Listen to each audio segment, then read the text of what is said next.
ওটা ছিল আমার 14 নম্বর ভিডিও। 14K ভিউজ হয়েছিল, মানে আমার কাছে ভাইরাল। আর সবাই বেশ পছন্দ করেছিল সেই ভিডিও। আর এই ভিডিওর মধ্যে এটাই তফাৎ, সেখানে আমি তৈরি করেছিলাম নারকেলের খোলের মধ্যে চা, আর তার পাশে যে বাদাম বিস্কিটটা ছিল সেটা কিন্তু মার্কেট থেকে কেনা। আর আজকে ঠিক উল্টোটা হয়েছে, চায়ের পাশে যে বিস্কিটটা আছে মানে বাদাম বিস্কিটটা, সেটা কিন্তু আমার নিজের হাতে তৈরি করা। নমস্কার বন্ধুরা, টুকির রান্নাঘরে সবাইকে স্বাগত। আজকে আমি শেয়ার করে নেব আপনাদের সাথে বাদাম বিস্কিট। ঘরে থাকা কয়েকটি উপকরণ দিয়েই বাদাম বিস্কিটটা আজকে আমি তৈরি করে নেব, তাও আবার খুবই সহজ পদ্ধতিতে।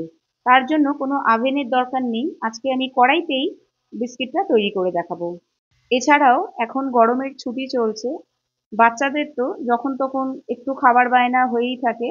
এই সময় যদি এই বিস্কিটগুলো তৈরি করে আগে থেকে রাখা যায়, তাহলে ওরা কিন্তু নিজের ইচ্ছা মতো নিয়ে খেতে পারবে। বিস্কিটগুলো যেহেতু বাদাম দিয়ে তৈরি, একটা খেয়ে জল খেলেও কিন্তু পেটটা বেশ ভরে যায়। আজকের সকালটা কিন্তু আমার এই একটা বিস্কিট আর চা দিয়েই শুরু হয়েছিল। চলুন তাহলে রেসিপিটি শুরু করা যাক। ভিডিওটা ভালো লেগে থাকলে লাইক, শেয়ার এবং সাবস্ক্রাইব করার অনুরোধ রইল। সবার প্রথমে আমি এখানে নিয়ে নিয়েছি হাফ কাপ ভাজা বাদাম।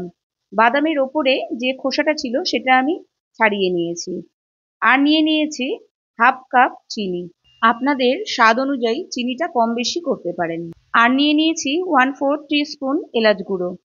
এটা টোটালি অপশনাল, যদি আপনাদের এর ফ্লেভার ভালো না লাগে তাহলে এটাকে স্কিপ করতে পারেন। এবার সবকিছুকে আমি এখানে খুব ভালো করে মিশিয়ে নিচ্ছি। খুব ভালো করে মেশানোর পর আমি এটাকে একটা মিক্সার জারে ট্রান্সফার করে দিচ্ছি। এর একটা পাউডার আমি বানিয়ে নেব। মিক্সার গ্রাইন্ডারটাকে একটু বেশি করে ঘোরাতে হবে। প্রথম দিকে পাউডারের মতো তৈরি হলেও পরে কিন্তু বাদাম থেকে তেলটা বেরিয়ে ঠিক এই রকম একটা পেস্ট তৈরি হবে। আমরা সকলেই জানি বাদামের মধ্যে কিন্তু তেল থাকে। পেস্টটাকে আমি একটা বোলে ট্রান্সফার করে দিচ্ছি। দেখুন পেস্টটা কিন্তু ঠিক এই রকম তৈরি হবে। আর বাদাম বিস্কিট বানানোর জন্য ঠিক এই রকমই একটা পেস্ট আমাদের দরকার। এই বিস্কিটটা বানানোর জন্য সবকিছুই কিন্তু একদম মেপে ব্যবহার করতে হবে। পারফেক্ট মেজারমেন্ট কিন্তু খুবই দরকার। এখানে নিয়ে নিচ্ছি 1 কাপ ময়দা। আপনারা চাইলে এর পরিবর্তে আটাও ব্যবহার করতে পারেন, তবে ময়দার বিস্কিটটাই বেশি খেতে ভালো লাগে। আর এখানে নিয়ে নিয়েছি একদম অল্প পরিমাণে নুন। আর নিয়ে নিচ্ছি 3 টিস্পুন মিল্ক পাউডার। আর নিয়ে নিয়েছি 1 টিস্পুন বেকিং পাউডার। ক্যামেরাটা বন্ধ হয়ে যাওয়াতে কোনো কারণে ভিডিওটা শুট করা হয়নি। এরপর সবকিছুকে হাত দিয়ে খুব ভালো করে মিক্স করে নিতে হবে। এখানে আমি কোনো রকম দুধ, জল, বাটার অথবা ঘি কিছুই ইউজ করব না। খুব ভালো করে মিক্স করে নেওয়ার পর এখানে আমি রিফাইন্ড অয়েল ইউজ করব। টোটালে আমার এখানে অয়েল লেগেছে 5 টিস্পুন। অল্প অল্প করে তেল দিয়ে একটা ডোর মতো বানিয়ে নিতে হবে। তবে খুব বেশি আমি কিন্তু চেপে চেপে এখানে আটার মতো করে মাখছি না, সবকিছুকে একটু এক জায়গায় করে নিচ্ছি।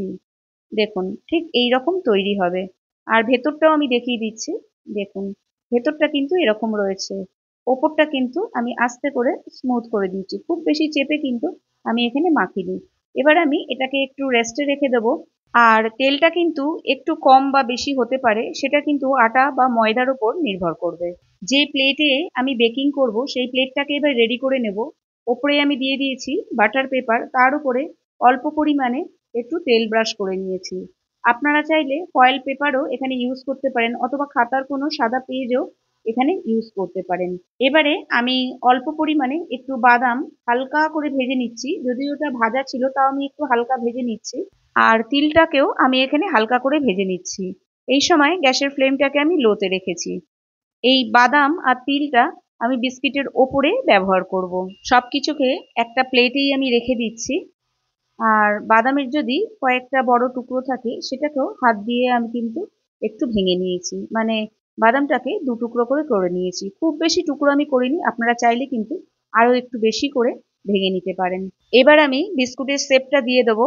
তার জন্য অল্প একটু পরিমাণে হাতে গোল করে নিয়ে নিলাম, তারপরে হাত দিয়ে চেপে ঠিক এইভাবে আমি একটা রেক্ট্যাঙ্গেলের আকারে তৈরি করে দিচ্ছি। আপনারা কিন্তু চাইলে আপনাদের পছন্দ মতো যে কোনো শেপ দিতে পারেন, মানে স্কোয়ার, গোল অথবা ট্রায়াঙ্গেল যা কিছু।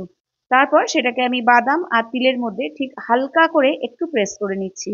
প্রেস করে নিলেই ঠিক এইভাবে কিন্তু বিস্কিটগুলোর ওপরে লেগে যাচ্ছে। এখানে টোটালে আমার বিস্কিট হয়েছে 11খানা। প্রথম ট্রেতে আমি 5খানা দিয়ে দিয়েছি। বিস্কিটগুলো কিন্তু দুর্দান্ত হয়েছে, যতক্ষণ পর্যন্ত না বানিয়ে খাবেন ততক্ষণ পর্যন্ত কিন্তু বুঝবেন না। আরেকদিকে আমি কড়াইটা গরম বসিয়ে দিচ্ছি। 10 মিনিটের জন্য মিডিয়াম ফ্লেমে এটাকে আমি প্রিহিট করে নিচ্ছি। দিয়ে দিয়েছি নিচে নুন আর একটা স্ট্যান্ড। এই নুনটা আমি সবসময় বেকিং এর কাজে ব্যবহার করি। আর ওপরে ঢাকনার যে ছিদ্রটা আছে সেটাকে একটা ফয়েল পেপার দিয়ে আমি বন্ধ করে দিয়েছি। বিস্কিটটা যখন নিচের থেকে হালকা ব্রাউন হয়ে এসছে তখনই এর মধ্যে আমি একটু লিকুইড মিল্ক ব্রাশ করে দিচ্ছি, নর্মাল টেম্পারেচারে রাখা, যাতে ওপরেও হালকা একটু কালার আসে। বেক করার সময় অবশ্যই গ্যাসের ফ্লেমটাকে একদম লোতে রাখতে হবে। আর আমার এটা বেক করতে সময় লেগেছে 25 মিনিট। আমার একটা এক্সট্রা বিস্কিট ছিল, সেটাকে আমি 4 টুকরো করে কেটে মাঝখানে একটু দিয়ে দিয়েছি, না হলে এটা নষ্ট হতো। নষ্ট করার তো কোনো প্রশ্নই ওঠে না।